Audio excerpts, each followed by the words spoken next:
스님 그 동영상 유튜브를 보고 굉장히 착해지고 있는 여자예요. 그런데 저기 오늘 질문은요. 수행을 하면 할수록 잘못한 게 많이 떠올라서 무엇부터 참여를 해야 하는지가 혼란스러워서요. 작년 8월부터 남편에 대한 참여 기도를 쭉 해오고 있는데 네. 그 원인은 아버지에서 비롯됐더라고요. 그래서 부모에 대한 참여도 해야 되겠고 아버지가 작은 부인을 얻어 거기서 딸을 셋이나 낳았거든요. 그러는 중에 제가 어렸을 적에 엄마가 매일 밤낮을 안 가리고 통곡하며 울고 지내시는 것을 보고 자랐어요. 그래서 지금 우리 엄마가 난 딸이 셋이 있는데 별로 다 행복하지가 못해요. 그래서 제가 수행을 하면서 원망하는 마음은 많이 없어지고 부모에 대한 참여를 해야 된다는 것만은 알아차리고 있어요. 그런데 또 하나 제일 중요한 것인데요.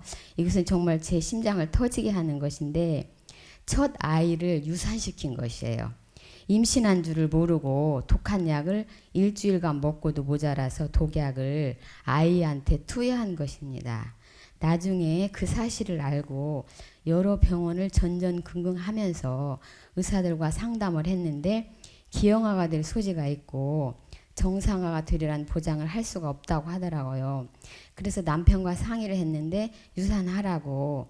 그래서 수술 전날 엄청 울고 유산을 했거든요. 네. 그러니 이건 존속살인인데 어찌하면 좋을지 스님의 고견을 듣고 싶습니다. 인과법을 잘못 알면 우리가 이렇게 할 수 있거든요. 예를 들면 아버지가 이제 좀 남자가 본처를 두고 또 결혼을 중혼을 했다 이 말이야. 그래가지고 이제 작은 엄마를 뒀다 이거예요.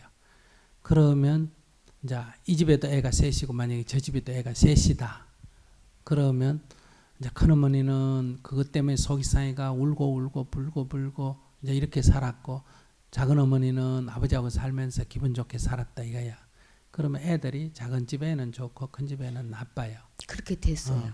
그러면 우리가 생각할 때 못 됐는데 왜 저 집은 잘 되고 이쪽은 착한데 왜 못 됐냐. 인과를 이렇게 생각한다는 거예요. 자꾸 이렇게 어떤 보복의 논리로 여러분들이 그걸 받아들인다는 거예요. 그런 게 아니고 이 어머니는 그걸 억울하고 분해하면서 심리적 불안과 원망 속에서 살았기 때문에 거기서 난 아이들도 그런 엄마의 심성을 이게 심리가 아이의 심성이 됐기 때문에 아이들이 다 이 상처가 된 마음을 가지고 있고 불안 증세가 많아요. 그리고 이제 그 작은 집에는 엄마가 행복하게 살았기 때문에 애들도 다 괜찮고 예를 들면 이런 거란 말이에요. 인과라는 게 콩을 심으면 콩이 나고 팥을 심으면 팥이 나는 거란 말이에요. 그래서 제가 예를 들어서 남편이 죽고 1살 된 아기를 가진 엄마가 남편을 그리워하고 저녁마다 울면서 아기 안고 혼자서 직장 다니면서 아기 하나를 위해서 막 각오를 하고 이를 악다물고 외간 남자도 안 만나고 이렇게 애를 키웠다. 그럼 얘가 잘 되느냐? 안 된다니까. 그 엄마의 한과 슬픔과 괴로움과 이런 것이 아이의 심성이 되기 때문에 이 아이가 아무리 투자를 해서 키워도 이 아이는 행복해지기가 어렵단 말이에요. 정신질환이 생기거나 이러지. 근데 꼭 바람을 피우라는 게 아니라 예를 들어서 하는 얘기예요. 스님 예를 또 예를 들어서 그 애기 엄마가 외간 남자를 만나면서 너무너무 행복해하면서 살면 어떨까? 아이는 좋아진다 이 말이에요.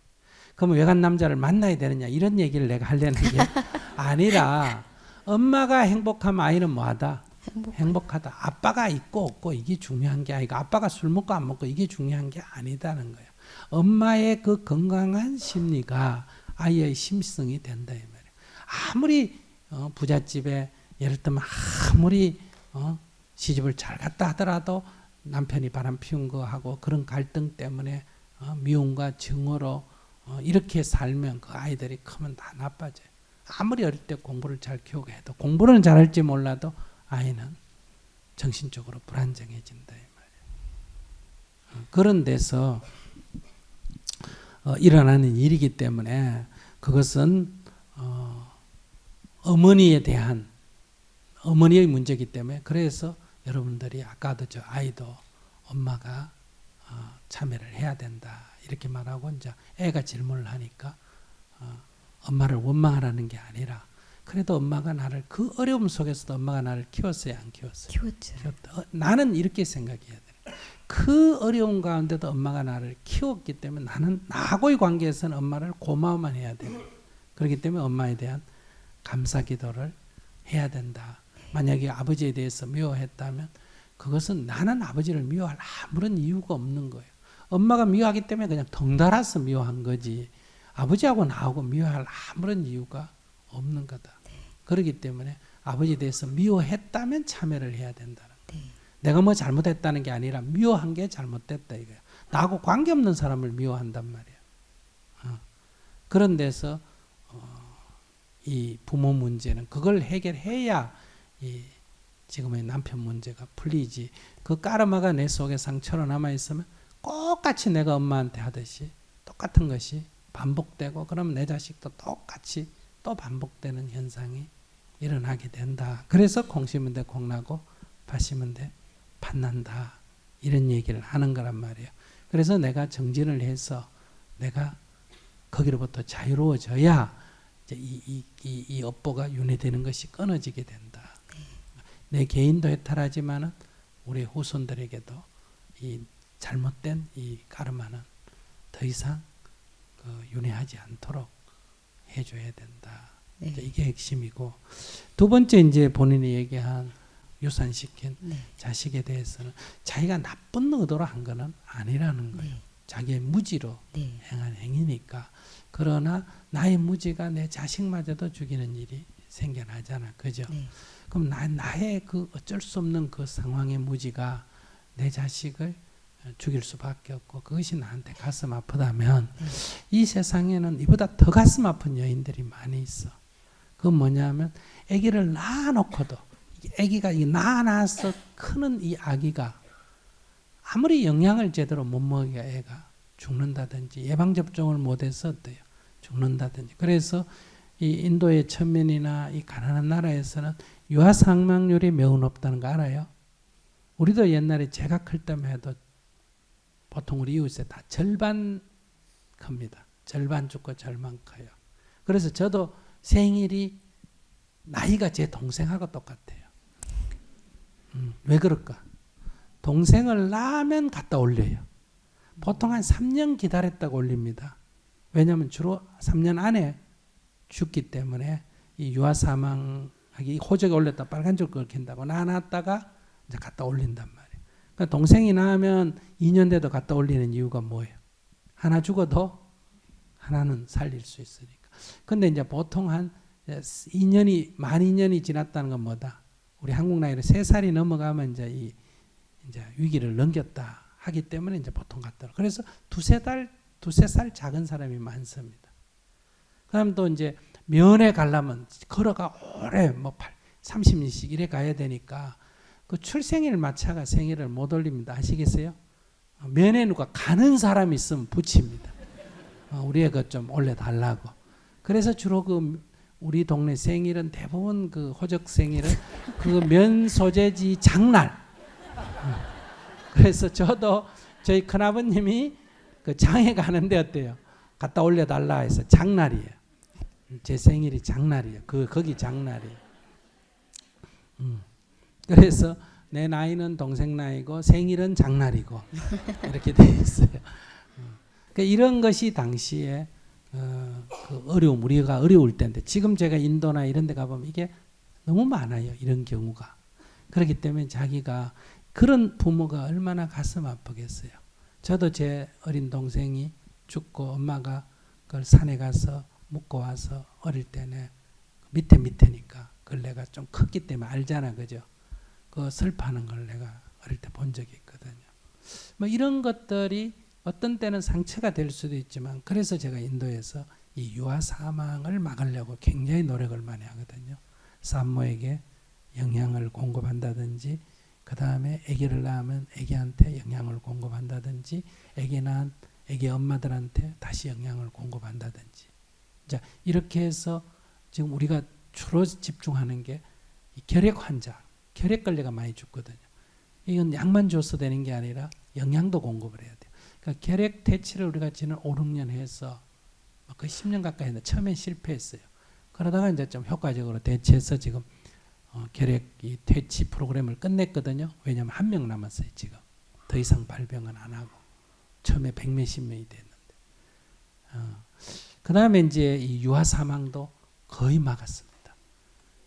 이렇게 계속된 이런 노력을 해서 그런 것이 이제 예를 들면 나한테 그런 어릴 때의 상처가 그것을 상처로 간직할 수도 있고 그것이 오히려 이런 일을 하는 동력이 되기도 한다 이런 얘기예요. 그러니까 자기가 그런 엄마로서의 아픔이 있다 그러면 나보다 그들은 나는 못 보고도 아픈데 그 나서 보고 죽는 엄마들 얼마나 아프겠어요, 그죠? 그래도 자기 아무것도 할 수가 없단 말이에요. 난 몰라서 했지만 이 사람들 할 능력이 안 된단 말이에요. 그러니까 오늘부터 거기에 대한 기도로 앞으로 5년이면 5년, 10년이면 10년간 그 유아 사망을 막기 위한 소위 가난한 나라의 어린이를 돕기 위한데 자기가 정기적으로 보시를 하란 말이에요. 돈이 없으면 1명, 돈이 좀 있으면 10명. 그럼 내가 1명 죽이고 내가 몇 명 살렸다. 10명 살리면 나중에 전당이 된 지옥에 갈 때도 빚은 하나고 복은 10개니까 아시겠죠? 그래서 그걸 슬퍼하거나 외로워하지 말고 그걸 오히려 전화위복시켜서 복짓는 계기로 삼아서 이제 이런 단체에 이제 하나의 만약에 그 살리려면 뭐 3만 원 드는 데도 있고 보통 한 10,000원만 줘도 살릴 수 있어요. 예방접종하고 이런 게 한 달에 무슨 말인지 아시겠어요? 그럼 자기가 매달 10만 원씩 내면 몇 명 살린다. 10명 살릴 수 있다. 이렇게 이제 3년이면 3년, 5년이면 5년 보시하는 게 바로 뭐다. 내 아이를 좋은 데 보내는 기도가 된다. 그러면 기도는요. 남편 기도 하지 말고 이제 부모님 참여 기도를 해야 되는 건가요?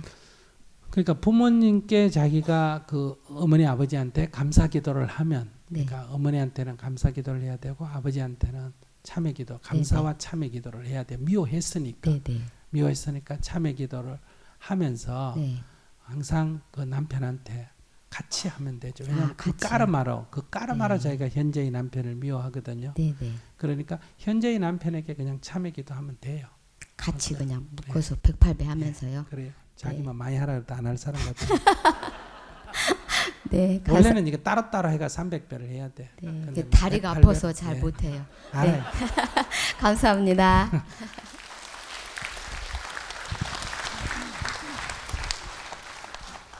이렇게 기도를 한다는 것은 누구 상처를 치유하는 거다. 내 속에 있는 상처를 치유하는 거예요.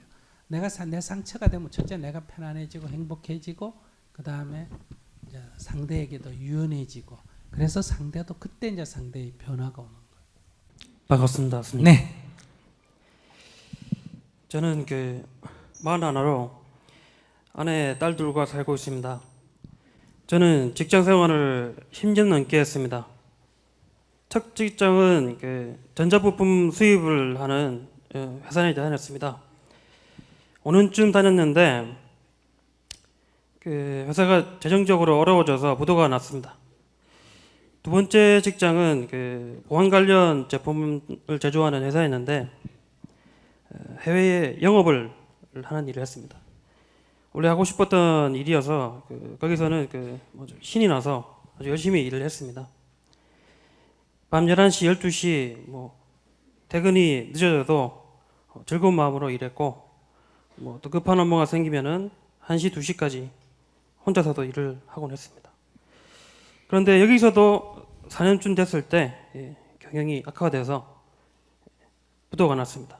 그리고 오너가 바뀌었는데 기존에 있던 사람들 다 나가게 되고 저도 같이 나가게 됐습니다. 그래서 세 번째 직장을 구할 때는 아주 안정된 회사를 구했습니다. 한 40년 된 회사를 구했는데요. 근데 이제 직원들이 6시 땡만 하면은 다 퇴근합니다.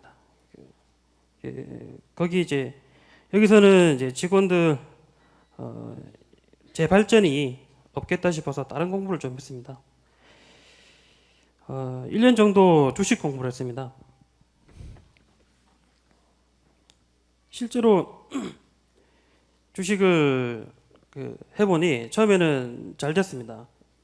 일반 직장인 연봉의 한 반 정도 해당하는 금액을 투자했었고 그의 2배까지 수익을 얻었습니다. 이때 주식을 본격적으로 해보고 싶었습니다. 그래서 직장을 그만두고 수중에 있던 현금 3천만 원을 가지고 투자를 했습니다. 하지만 처음과 달리 한 3, 4개월 만에 다 잃어버렸습니다.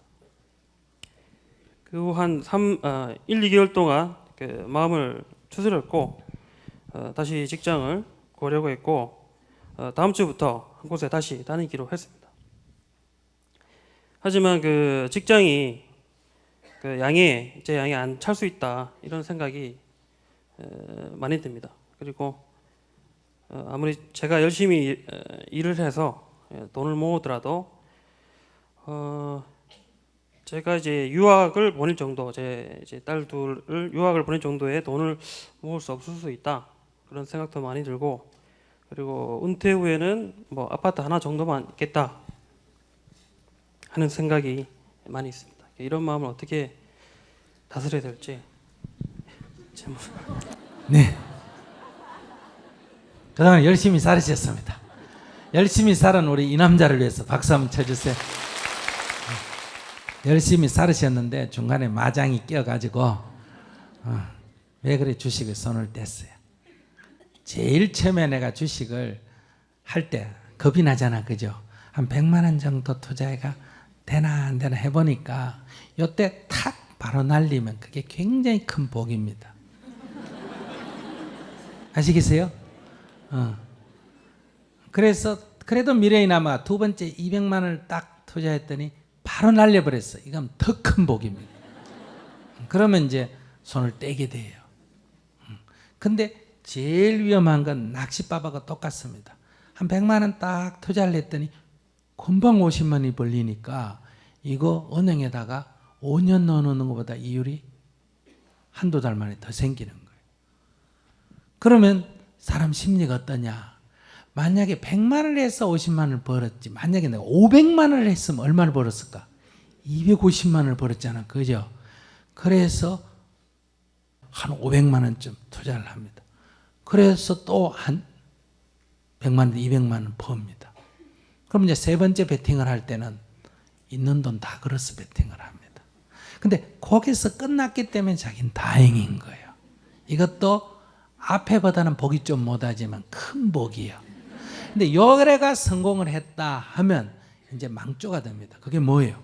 빌려서 다음에 네 번째 베팅을 합니다. 있는 돈 없는 돈 일가 친척 집이고 뭐고 다 잡히고 해서 이제 매덕을 딱 걸어서 망해버리면 그냥 갚을 길이 없어져요. 회사 다녀도 생활은 뭐 밥이야 먹겠지만 갚을 길이 없어져요. 그래서 주로 어디로 간다? 서울역으로 가게 되는 거예요. 자기 지금 서울역 안 간 거는 굉장한 복이다. 아시겠어요?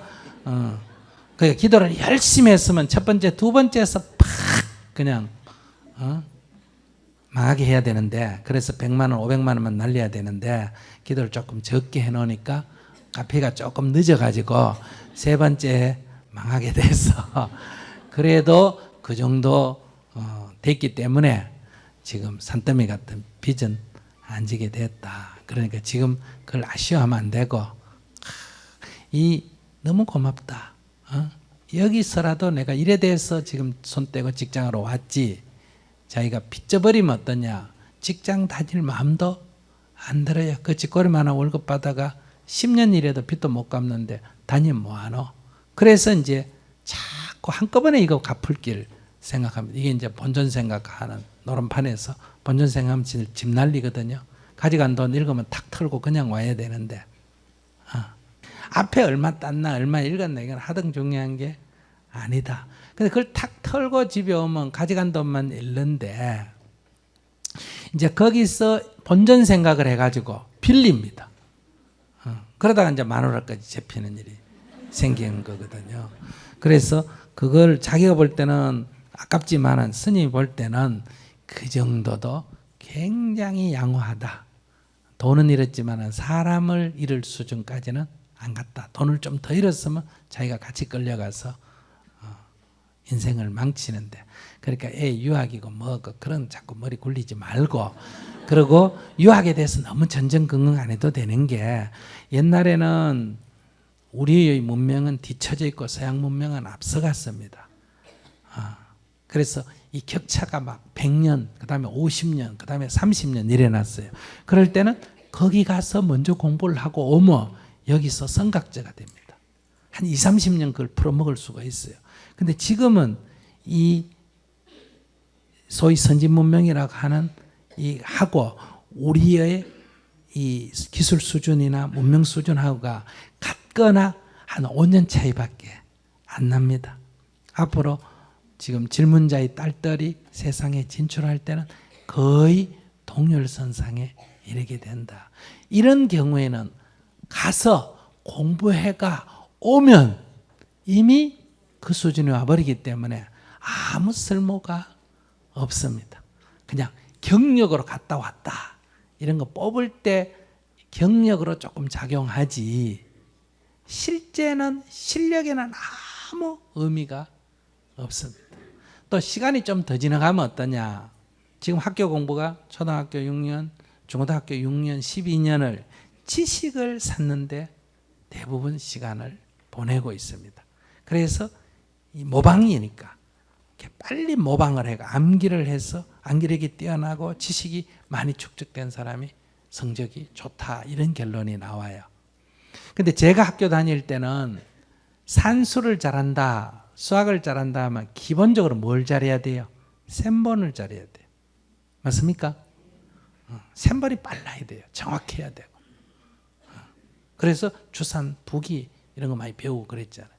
근데 지금은 셈본 잘하는 거는 별로 의미가 없어요. 뭐가 나왔기 때문에? 전자계산기가 나왔기 때문에. 요즘 누가 주산하든 암산하든 연필로가 쓰든 그런 사람이 있어요? 없어요? 없어요. 다 전자계산기 이렇게 눌릴 줄만 알면 돼. 아시겠어요? 그럼 앞으로 시험 칠 때 이게 전자계산기 가져가도 돼요? 안 돼요? 가져가도 돼요.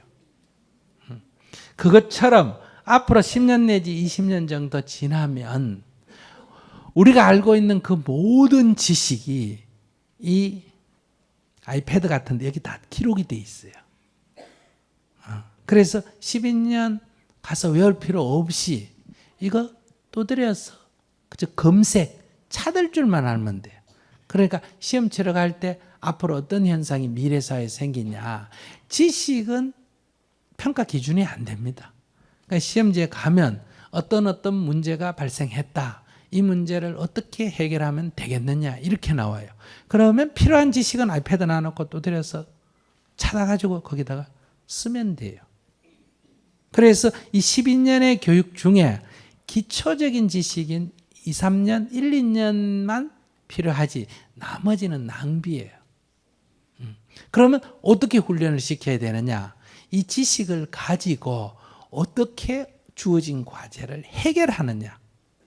이 창조력, 해결력, 이게 진짜 실력이에요. 많이 아는 건 실력이 아니에요. 그래서 아이들에게 그런 무슨 유학 가야 된다, 이거는 자기 잘할 때의 생각이에요. 자기 잘할 때. 앞으로 유학 가는 게 좋을지 안 가는 게 좋을지, 외국에 한국에 와서 배워야 될지 아직 모르는 시대예요. 그러니까 그것도 걱정할 필요가 없고, 돈 잃어버린 거는 뭐 했다? 참 잘 됐다. 크게 망할 빚질 거를 막아준, 그렇게 팍 망해서 자기가 빨리 직장으로 복귀했으니까 학습비 아시겠어요? 수억을 날릴 거를 그 정도 날렸어요. 이걸 액땜이라 그래요. 우리 정통용어로 아시겠어요? 액땜을 해서 딱 버리고 직장 생활에 충실하고 에너지가 남거들 난 아시겠어요? 직장을 버리고 그러면 안 돼요. 직장을 두고 아시겠어요? 다른 아르바이트로 하든지 아니면 봉사를 하든지 에너지를 이래 써야지. 또 이제 또 딴 걸로 또 남는 에너지를 글로 도박으로, 그 도박이나 같은 데 쓰든지 또 딴 여자한테 쓰든지 이제 힘이 남는다고 이렇게 쓰면 이제 어려워져요. 그러니까 딱 이거를 경험, 네, 깨닫게 해주는 좋은 기회였다. 이렇게 딱 돌리고 이제 자기 생활에 충실하고 에너지가 남으면 이제 그런 쪽으로 하지 말고 자기가 뭐 잘해요? 지금 다니는 회사가 뭐라고요?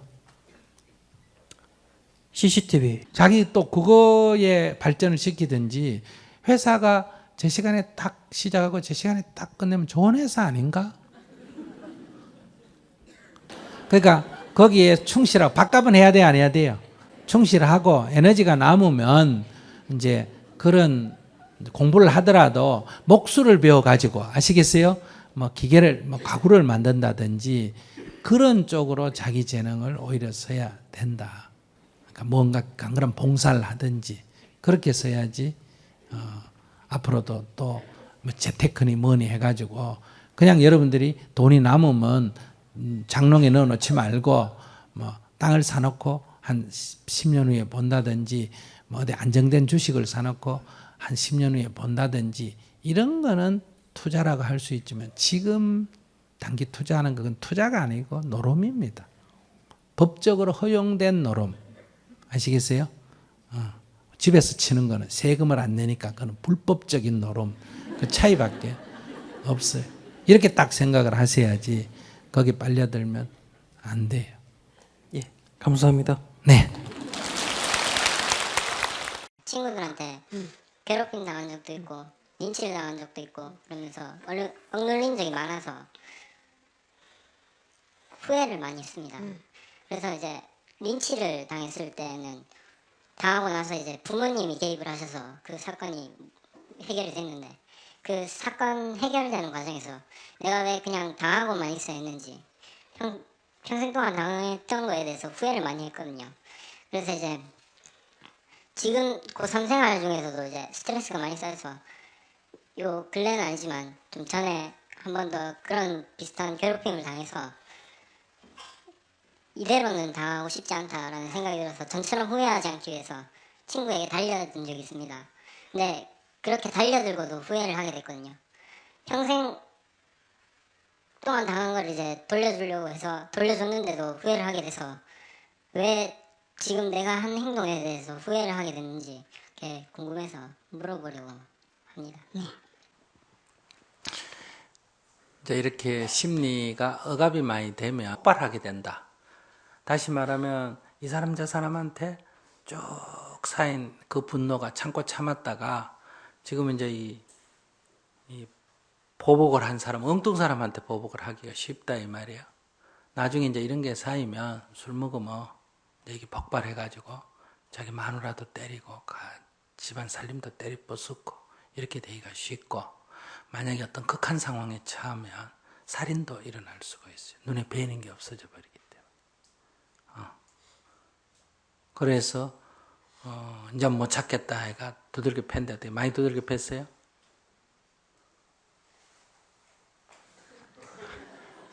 팬 건 아니고요. 칼을 들고 이제 찌르려고 했다가 그래. 네, 주위에서 말려서 그만둔대요. 그냥 엉뚱한 사람한테 한 게 아니고 이제 쌓여온 놈한테 했고.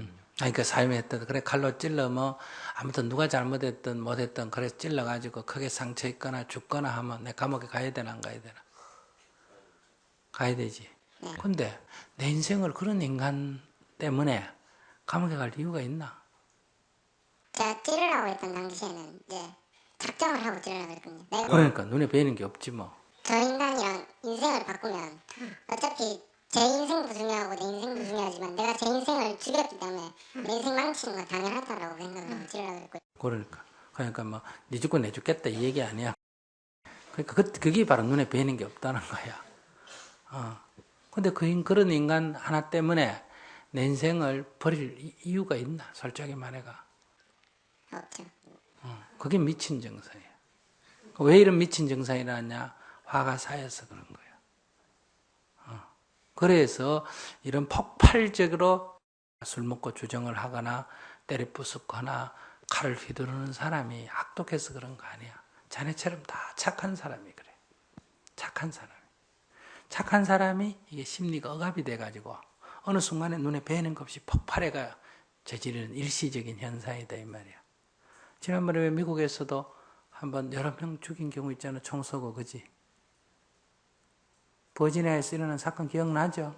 그럼 그 학생이 굉장히 나쁜 인간이냐? 그렇지 않습니다. 이런 식으로 어릴 때 괴롭힘을 당했거나 심리가 폭발이 돼가, 이게 억압이 돼가지고 이게 세상에 대한 증오심으로 바뀌어가지고 어느 순간에 이렇게 일어난단 말이에요. 그게 일어날 때는 아주 작은 사건들이 일어나요.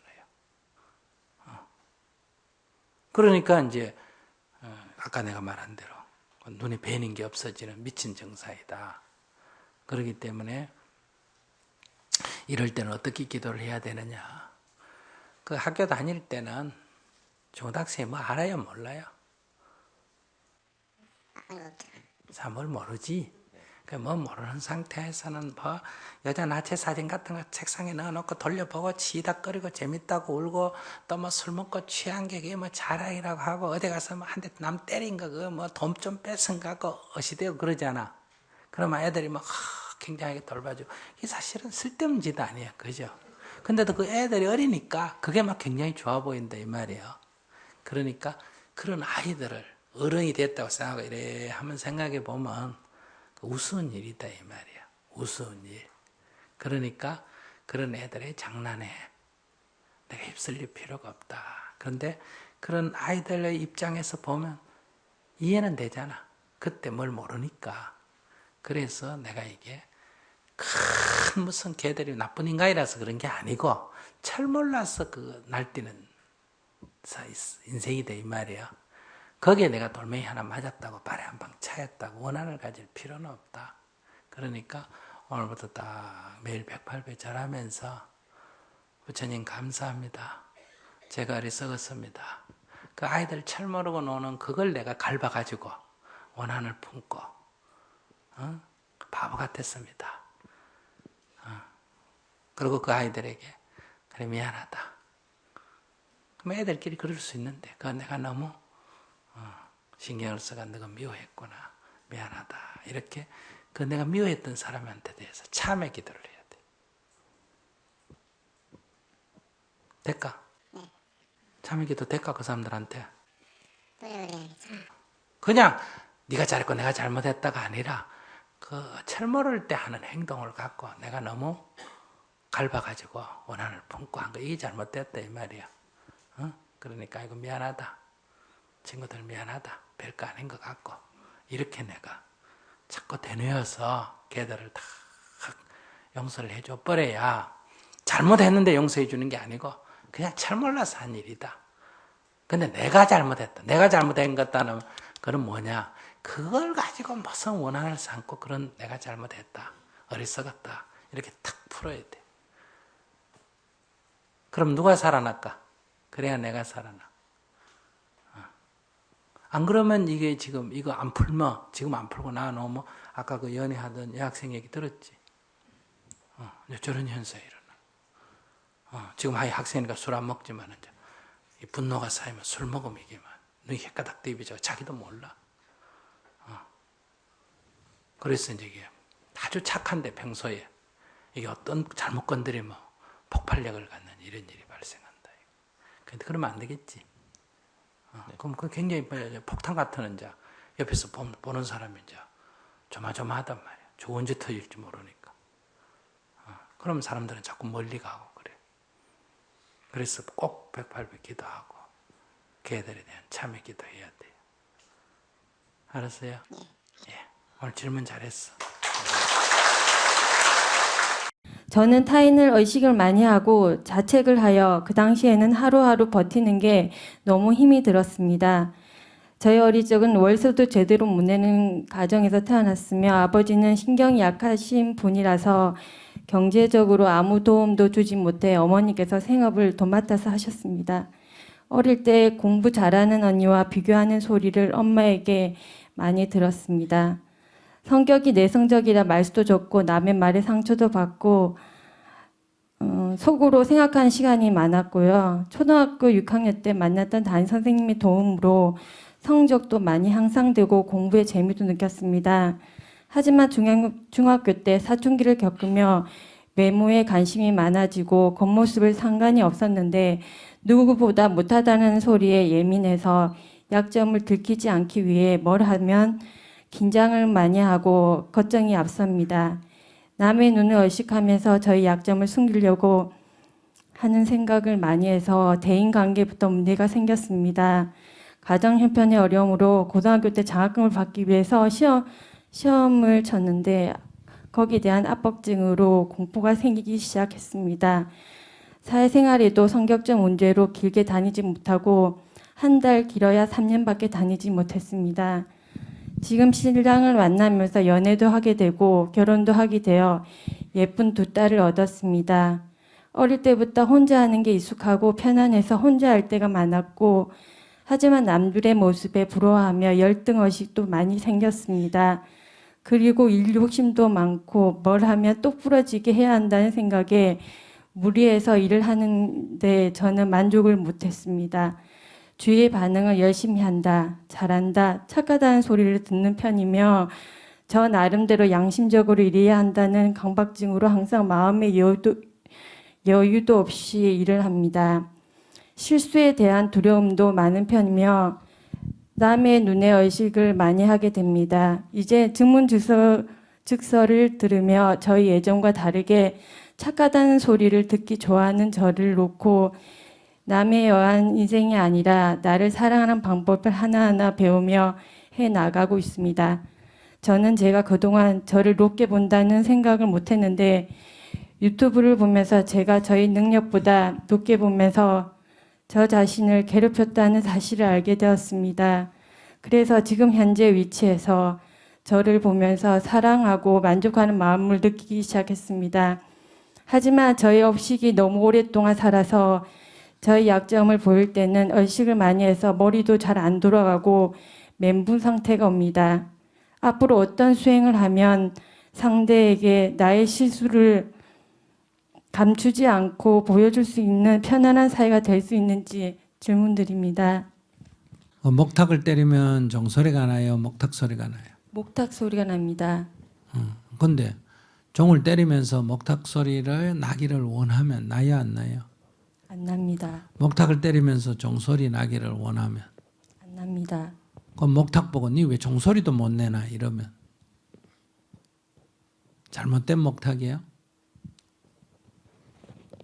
종을 때리면서 니 왜 목탁 소리도 못 내노 이러면 그게 잘못된 종이에요. 그러니까 종은 종소리를 내고 목탁은 목탁 소리를 내는 거예요. 이게 자연스러움이에요. 무슨 내가 물은 질문은 딴 건데 왜 그 얘기를 하느냐 이렇게 생각을 하죠.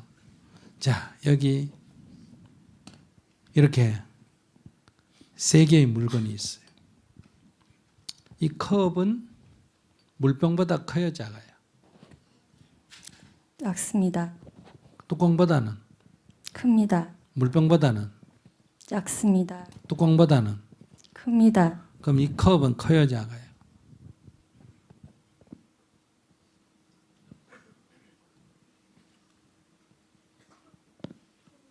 이 컵은 커요, 작아요? 비교할 상대가 없어서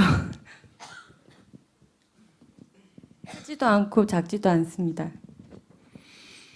그럼 이 컵이 크다, 이 컵이 적다는 것은 이 컵에 있어요, 내 인식에 있어요? 내 인식에 있습니다. 이 컵 자체는? 크고 작은 게 없습니다. 그러니까 우리가 이 컵은 크다, 이 컵은 적다 이렇게 할 때 컵이 작기 때문에 내가 작다고 인식을 했다. 컵이 크기 때문에 내가 크다고 인식했다. 이거야. 우린 지금 이렇게 착각하고 있기 때문에. 이 존재를 내가 객관적으로 사실대로 내가 알았다, 인식을 했다 이렇게 지금 우리가 착각하고 있다 이거예요. 우리는 존재를 사실대로 인식할 수가 없어요. 왜 그러냐? 이 존재는 큰 것도 아니고 작은 것도 아니고 무거운 것도 아니고 가벼운 것도 아니고 새 것도 아니고 헌 것도 아니고 비싼 것도 아니고 산 것도 아니고 그냥 그것일 뿐이에요. 그런데 이것이 내가 인식을 할 때, 인식이라는 것은 이렇게 상대적으로 인식을 하는 거예요. 인식을 할 때 그때의 조건, 즉 인연, 그 상황에 따라서 이게 작다고 인식이 될 때도 있고 크다고 인식이 될 때도 있고 물컵이라고 인식이 될 때도 있고 커피잔이라고 인식이 될 때도 있고 이게 물컵이라 하지만 물컵이라는 객관성은 없어요. 그냥 한 물건일 뿐인데 물 담으면 물컵이라고 인식이 되고 불리고 커피 담으면 커피잔이라고 불리고 오전 받으면 요강이라고 불리는 거예요. 우리의 큰 착각은 인식, 정신작용이죠. 이 인식을 객관화시킨다는 거예요. 인식이란 건 주관이에요. 주관을 객관화시킨 게 큰 착각이죠. 그러니까 내가 남편을 나쁜 사람이라고 인식을 하는 거지 남편이 나쁜 사람이 아니다 이거야. 내가 김정일을 나쁜 사람이라고 인식을 하는 거지 김정일가 나쁜 사람이 아니라는 거야.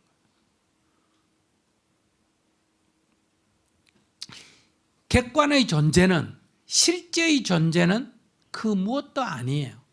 없다가 아니라 그 무엇도 아니다. 큰 것도 아니고 작은 것도 아니고 옳은 것도 아니고 그런 것도 아니고 맞는 것도 아니고 틀린 것도 아니고 새 것도 아니고 헛 것도 아니고 다만 그것 이거를 굳이 표현한다면 그대로 진실이다.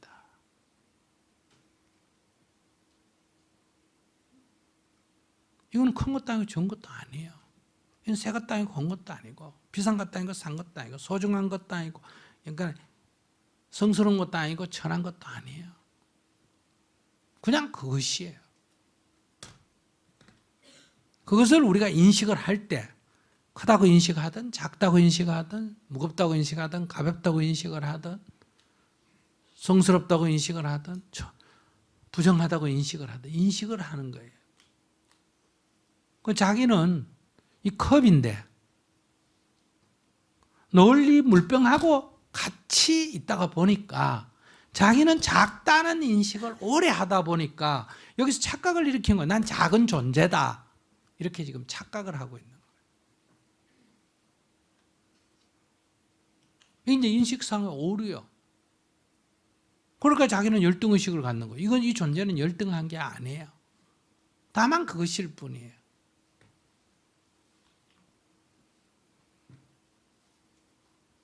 그러니까 이제 이거하고 비교할 때 엄마가 언니하고 비교해 언니 공부 못한다고 인식이 되든지 달리기 잘하는 사람 비교해 니 달리기 못한다고 인식이 되든지 키 큰 사람에 비해서 니 키 작다고 인식이 되든지 이렇게 인식이 돼서 그 인식이 자기를 지금 규정하고 있는 거예요. 이 존재는 그냥 그것일 뿐인데 내가 생각하는 나는 작은 존재가 됐다. 그럼 이 인식상에 오류된 이 인식을 버려야지 이 존재를 어떻게 이 컵을 어떻게 하려고 하면 안 된다 이거예요. 컵은 이거 완전 무결한 거예요.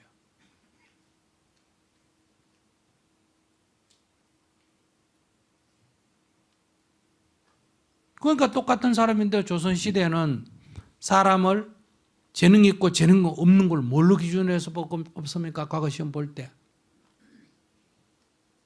우선 한문을 많이 하나 적게 하나는 관계 있지. 두 번째, 글씨를 잘 쓰나 못 쓰나 관계가 있죠. 근데 핵심은 그걸 가지고 뭘로 써야 된다? 시를 써야 돼. 시나 문장을 만드는데 그냥 시 쓰는 그 재능만 갖고 또는 글 쓰는 재능만 갖고 뽑는단 말이에요. 요즘은 뭘로 뽑습니까? 공을 잘 던지는 것 갖고 재능을 뽑고 공을 잘 차는 것 갖고 재능을 뽑고 공을 짝대기로 쳐가지고 구멍이 거다 쏙 집어넣는 것 갖고 재능을 뽑고 노래 잘하는 것 갖고 재능을 뽑고 옛날에 노래 잘하면 그거는 최고의 신분인 천한 기생이 하던 거 아닙니까? 맞아요 안 맞아요? 그 옛날에 그 당시에 기술이란 건 뭐다? 중간 장인이 한 거 아니에요 그죠?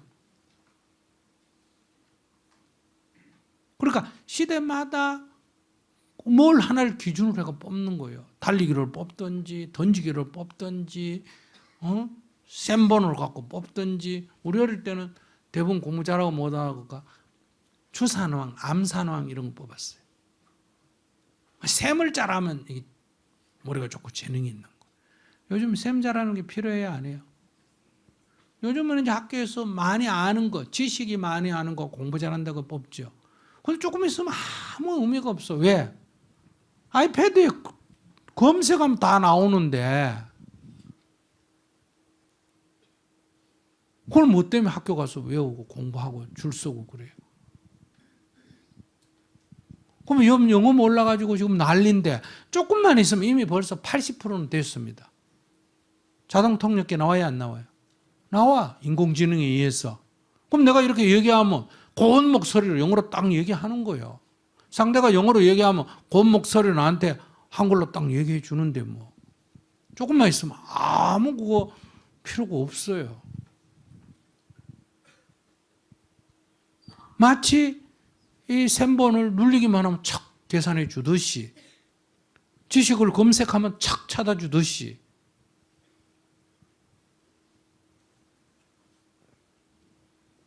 그러니까 옛날에는 거기에 엄청난 노력을 기울여가 막 그 한문 글자 외우고 그거 하는데 20년씩 과거 공부했는데 지금 그런 시간 낭비할 필요가 없듯이 이제 지금 다니는 학교 교육이 이거 필요가 없어요.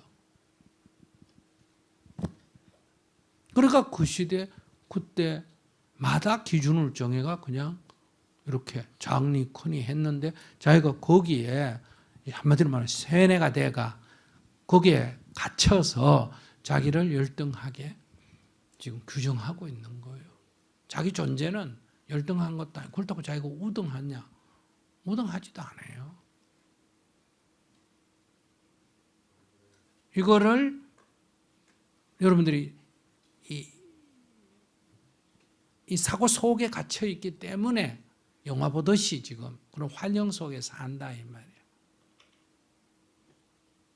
그걸 이제 알았으면 벗어나려고 그래도 꿈속에서 강도에게 쫓기면 눈을 번쩍 뜨고 일어나야 되는데 계속 강도야 하고 도망다니는 거 똑같다 이 말이야. 그럼 죽을 때까지 그걸 쫓겨다니든지 안 그러면 눈을 번쩍 뜨든지 그건 이제 본인이 선택하면 되는 거예요. 그런데 지금 계속 눈 감고 꿈속에 빠져드는 지금 상황이 있다 이 말. 왜? 이게 오래 습관이 돼가. 근데 그때는 빠져들면 또 꿈꾸구나. 또 꿈꾸구나. 내가 또 꿈꾸구나. 또 내가 꿈꾸구나. 즉 이 말이 내가 또 생각에 사로잡히구나. 과거 세뇌된 생각에 사로잡힌다 이거예요. 그건 자기가 이제 선택이지 뭐. 지금까지는 그렇게 훈련받아가 종으로 훈련받듯이 여자는 열등하다고 훈련받듯이 그런 환경에서 그렇게 훈련받아가 거기까지 살아왔는데 오늘 이제 얘기 듣고 노예 해방이 되는 건 똑같아요. 네 노예가 아니고 니도 주인이다 이렇게 했는데도 흑인들 해방시켜 주니까 자유다 하고 갑디까 주인한테 도로 끼어들었디까. 산에 있는 야생동물을 집에서 오래 키워가 산에 내보내면 산으로 타고 갑니까? 도로 집으로 들어옵니까? 집으로 들어오는 거하고 똑같아. 그건 어쩔 수가 없는 거예요. 그렇게 이렇게 습관이 들어있는 거니까. 그러나 길은 있다 이거예요. 내가 과거에 어떻게 살았던 어떤 환경에 살았던 어떤 역경을 겪었던 그건 다 지난 일이에요. 그게 나한테 상처가 돼가 지금 그 꿈이 나를 괴롭히는 거지. 지금 눈 번쩍 뜨면 나는 그냥 완전한 존재예요.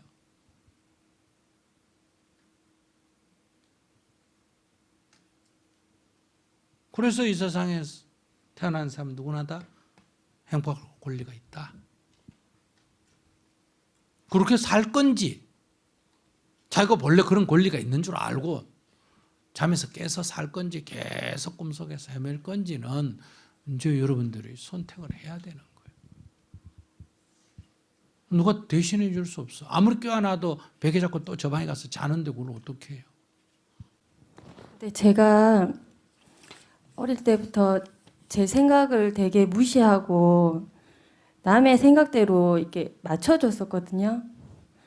그래서 그 틀 안에 제가 만족을 못 시키면 거기에 대한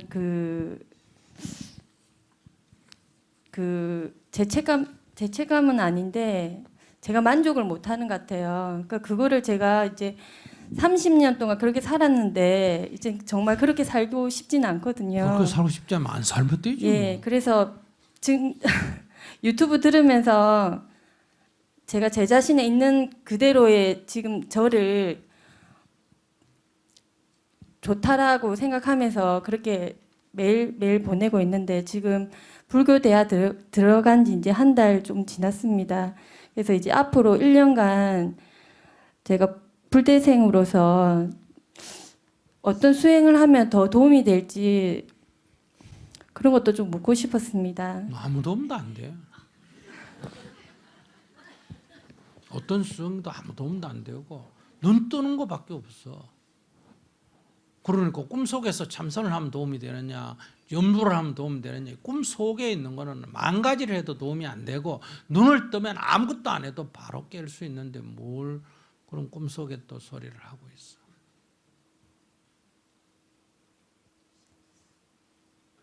과거에 내가 어땠던 그거는 과거의 일이고 그 습관이 지금 남아있는 것도 아닌 현실이에요. 그러니까 과거에 늘 깊은 잠 속에서 꿈을 꾼 그 잠이 있어가 눈을 떠도 또 눈이 감기고 눈을 떠도 또 눈이 감기고 눈을 떠도 또 눈이 감기고 그거는 지금까지 살아온 삶이 그래 있으니까 그것도 받아들여야지. 그러나 한번 눈을 떠봤으면 아니구나 하면 아무리 눈이 감겨도 다시 눈을 뜨고 눈을 뜨는 길밖에 없다 이거야. 어떻게 하면 눈이 잘 떠지느냐 이런 건 없어요. 그냥 눈 뜨는 길밖에 없다. 자꾸 눈 뜨는 연습을 하면 나중에 이제 잠이 도망을 가지. 그러니까 자기가 자기 스스로 얘기해.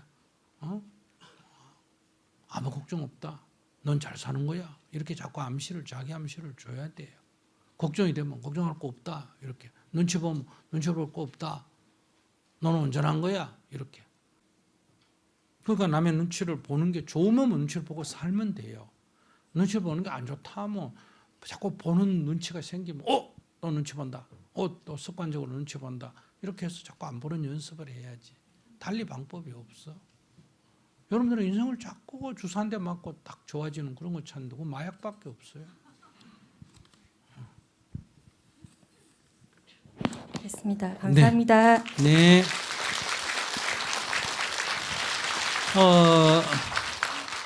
저희들이 이제 이렇게 강연회를 하는 목적은 우리 국민들이 다 좀 행복해 보자.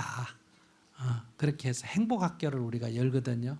그러니까 여기 다 100% 무료로 자원봉사자들이 하는데 전부 행복학교 운영하는 사람들입니다. 한 달짜리야. 4주짜리. 그러니까 여러분들 행복학교에 많이 참여하셔서 정말 내가 좀 더 행복하기 위해서는 어떻게 해야 될까 이렇게 적극적으로 좀 참여해 주시기 바랍니다. 감사합니다.